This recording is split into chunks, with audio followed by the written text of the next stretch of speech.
Un saludo cordial para todos ustedes.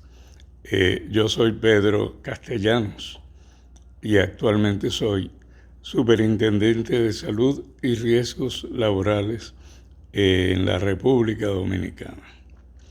Se me ha pedido que comparta con ustedes algunas reflexiones a propósito de salud en los sistemas de seguridad social. A mí me gusta decir más, pues me gustaría mucho más decir, salud en los sistemas de protección social del derecho a la salud. Y me gustaría comenzar un poco llamando la atención acerca de por qué tiene que haber en un sistema de protección social de la salud de las personas. Bueno, nos hemos acostumbrado tanto a que salud es la ausencia de enfermedad que nos cuesta imaginar la idea de que estar saludable no es exactamente lo mismo que no tener enfermedades. Estar saludable es, sí, no tener enfermedades que afecten nuestros proyectos de vida, nuestros proyectos familiares, nuestros proyectos sociales, en algunos casos políticos, económicos, porque prácticamente no hay ninguna persona en un momento dado de su vida que no tenga al menos un problema patológico en su organismo. El problema se considera que afecta su salud en la medida que afecta sus capacidades, sus posibilidades de realización personal, material, espiritual. Resulta que, sin embargo, el mantener la salud y el controlar y curar las enfermedades que afectan la salud tiene mucho que ver con cómo vivimos y cómo trabajamos. De alguna manera nuestra salud individual, nuestra salud familiar, nuestra salud como población está expresando cómo es la calidad de nuestra vida y cómo es la calidad de nuestro trabajo.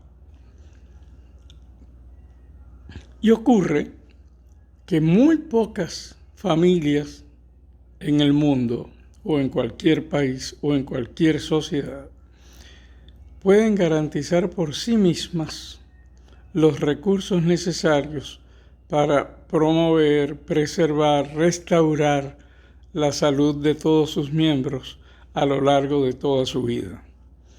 Entonces, la solución que nuestras sociedades han encontrado en la historia es distribuir ese riesgo financiero que puede amenazar con arruinar a cualquier familia o agotar los ahorros acumulados por cualquier familia en cualquier momento por una enfermedad de un miembro del núcleo familiar, aunque los demás estén saludables. Distribuir ese riesgo entre toda la población tiene la virtud de que no todas las personas enferman a la vez y no todos los que enferman de los mismos problemas en términos tanto del impacto sobre la salud como del impacto financiero. Cuando se distribuye ese riesgo entre toda la población, el riesgo individual disminuye. Yo aporto de alguna manera para la protección mía y de todos los demás de la población, pero el día que yo necesito, los demás están aportando por mí. Esta idea de solidaridad, que es esencial en cualquier sistema de protección social de la salud, está en la esencia de los sistemas de seguridad social o de protección social, como en algunos lugares se les denomina. Históricamente se han desarrollado diferentes modalidades de distribuir ese riesgo entre toda la población, ese riesgo financiero entre toda la población. La primera expresión de eso, por lo menos la primera expresión organizada como Estado, fueron los modelos que son conocidos hoy como modelos tipo Bismarck, porque surgieron en Alemania, en la época de Bismarck, y se caracterizan porque a ese fondo común aportan todos los trabajadores y sus empleadores, y en algunos países el Estado también aporta.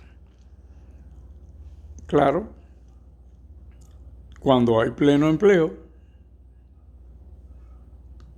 si toda la población está empleada y la que no está empleada tiene un seguro de desempleo que cotiza por él, estos sistemas logran tener un buen financiamiento y suelen dar buenos resultados porque hay mucha solidaridad cruzada entre los miembros del sistema. Por ejemplo, son los modelos que caracterizan a los países nórdicos: Suecia, Finlandia, Noruega, Dinamarca, también Alemania, también varios otros países en el mundo que tienen este tipo de modelos y han dado resultados. En América Latina es el caso de Costa Rica, por ejemplo. Y en cierta manera México, aunque México tiene un sistema mixto. Una segunda forma surge cuando se hace evidente que las economías tienen vaivenes y hay periodos en los cuales aumenta el desempleo y otros en los cuales hay pleno empleo. Cuando la proporción de la población desempleada que no está aportando pero tiene necesidades de salud sube, el sistema empieza a pasar trabajo desde el punto de vista financiero. Entonces surgieron otras modalidades. La segunda que surgió fue la idea, lo que se ha conocido como los modelos semejantes, los sistemas nacionales de salud o servicios nacionales de salud, que surgieron. El primero surgió en Inglaterra después de la Segunda Guerra Mundial, y se caracterizan porque su financiamiento es básicamente a través de los impuestos nacionales. ¿Sí? El Estado colecta los impuestos, aporta el financiamiento a servicios de salud que son universales para toda la población.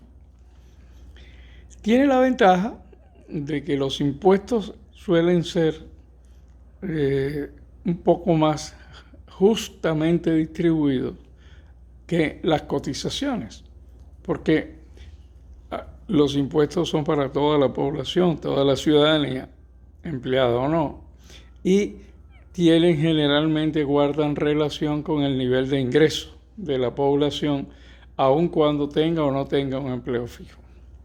Y ese fondo común se redistribuye.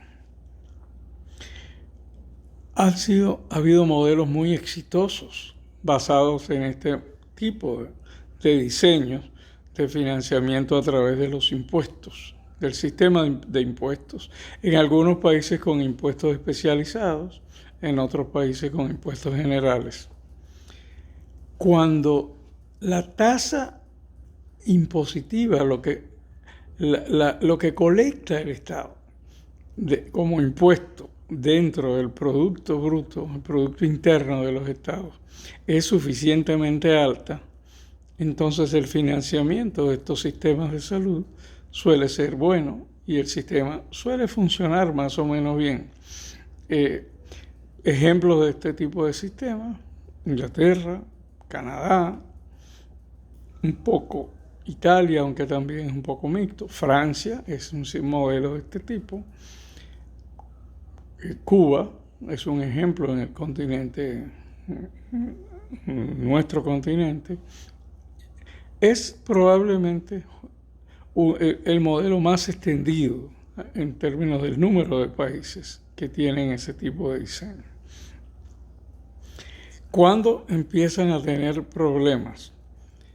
Cuando el ingreso del Estado tiene dificultades, cuando hay crisis económicas, por ejemplo, y la tentación de quienes manejan la economía pasa a ser reducir lo atribuido, el dinero, los fondos asignados para el sistema de salud.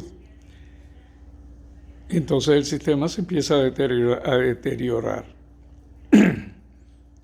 Ambos modelos suelen tener como característica importante la solidaridad, es decir, el compartir el riesgo de tal manera que quienes más pueden aportar, aportan más, y quienes menos pueden aportar, aportan menos, pero todos reciben lo mismo.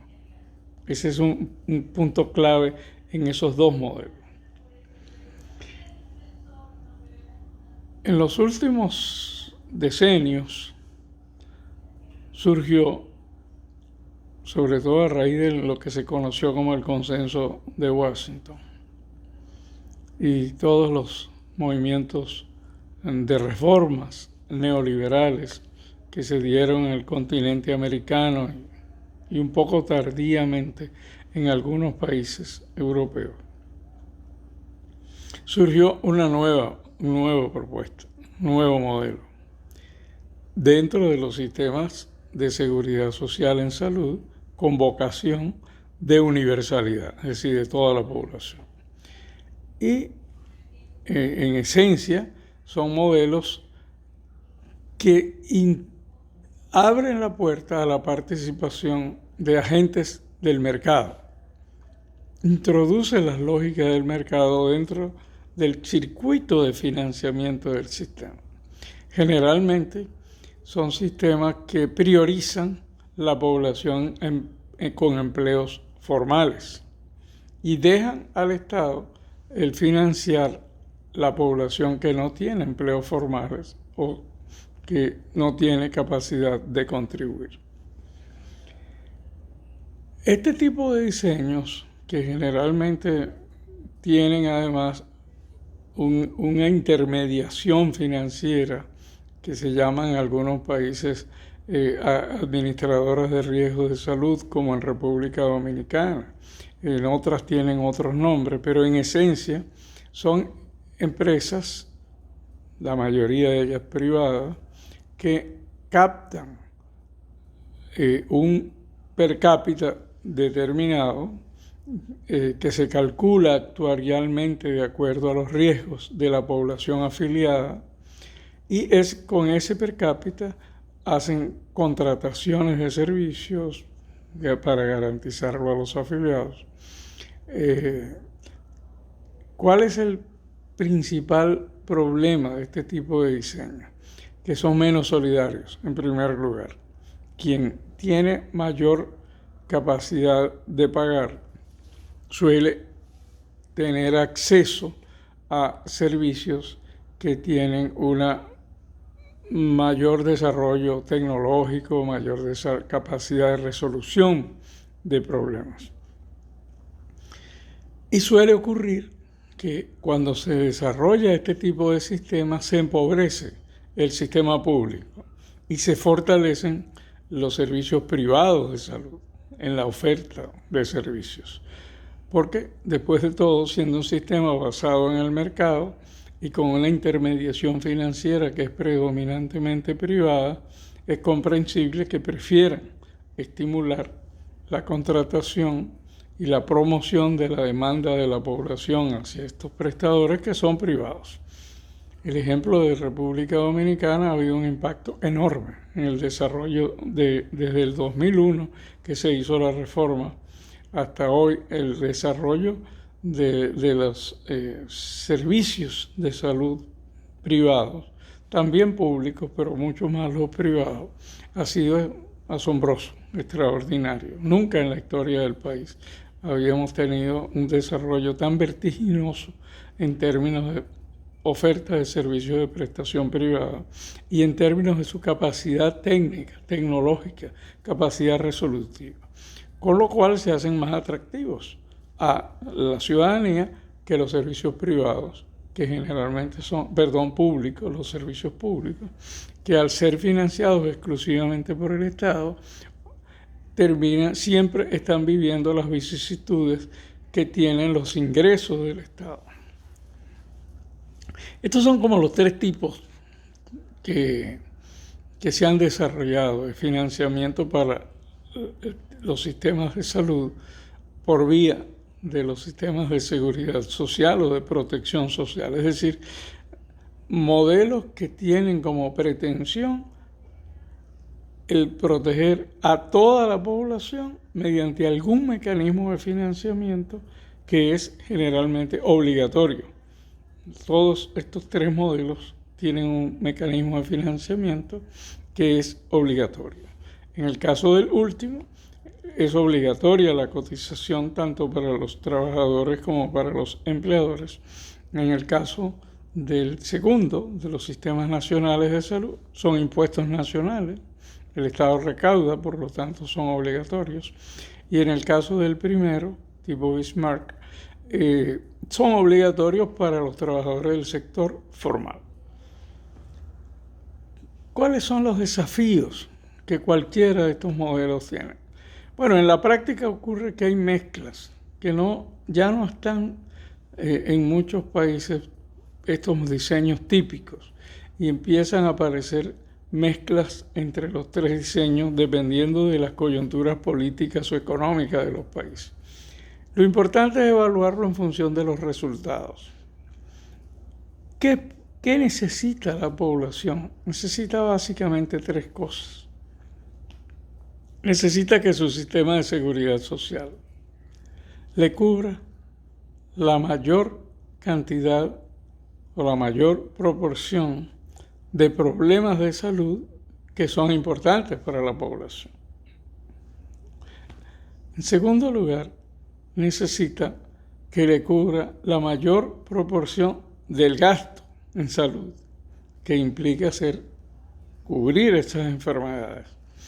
Es decir, eso tiene un nombre conocido que es reducir el gasto de bolsillo.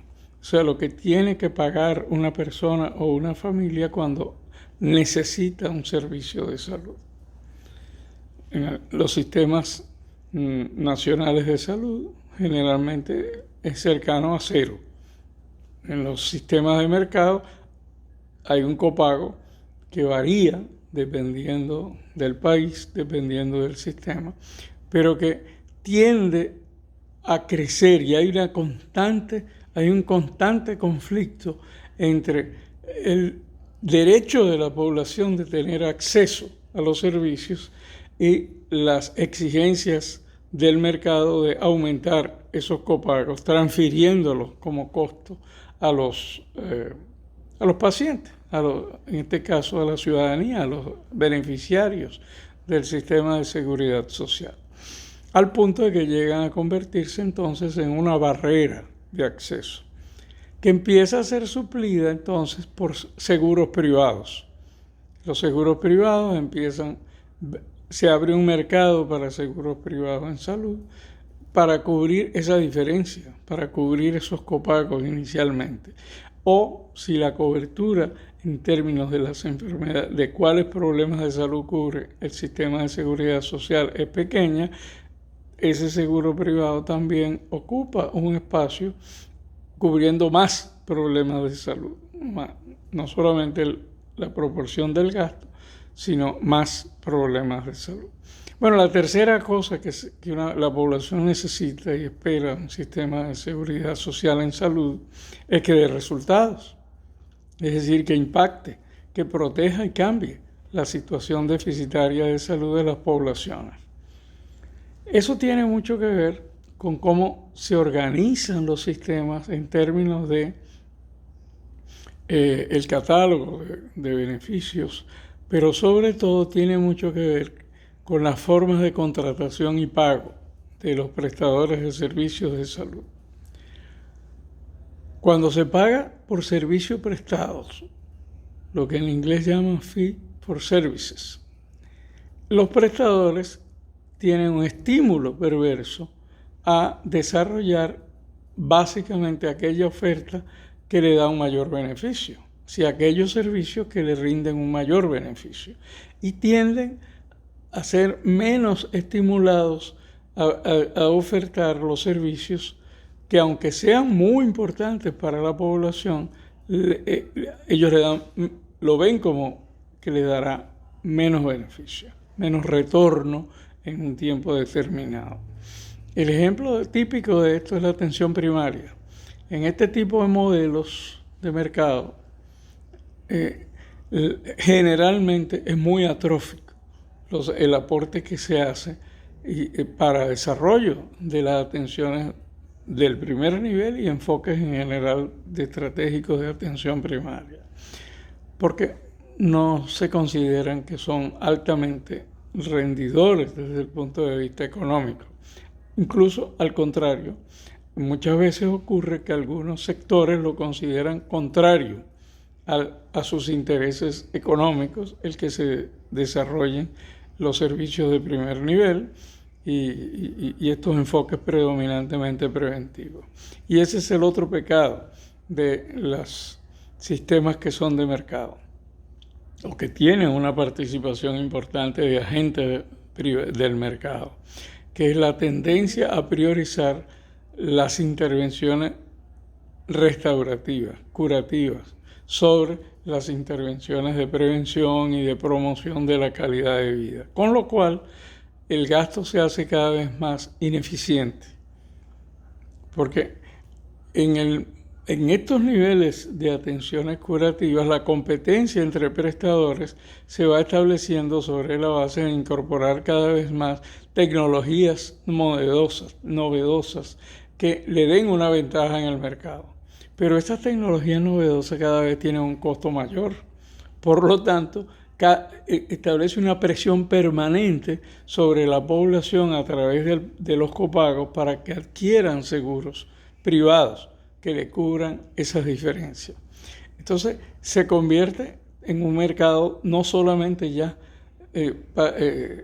lo cubierto por la seguridad social, sino en un mercado privado abierto a empresas aseguradoras. Y se establece una convivencia no siempre muy solidaria entre los sistemas que son de seguridad social, es decir, obligatorios por ley, y los sistemas que son privados, es decir, que se compran de acuerdo a la capacidad de pago.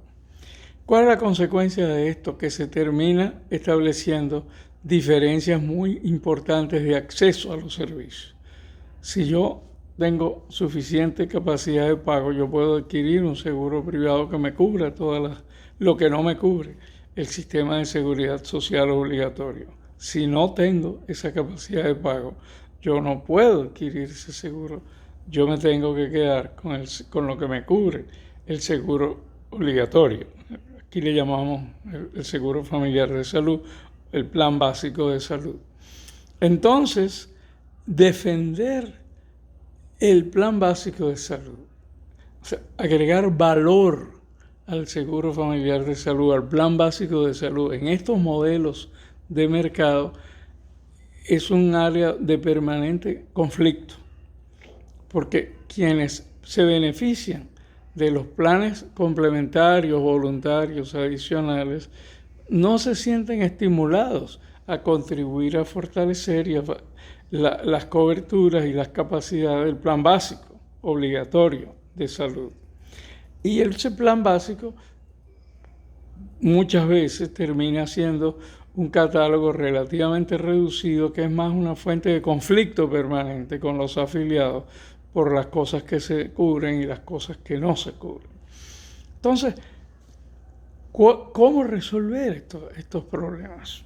Depende mucho de las características económicas y políticas de cada país. En los países con economía de mercado y que,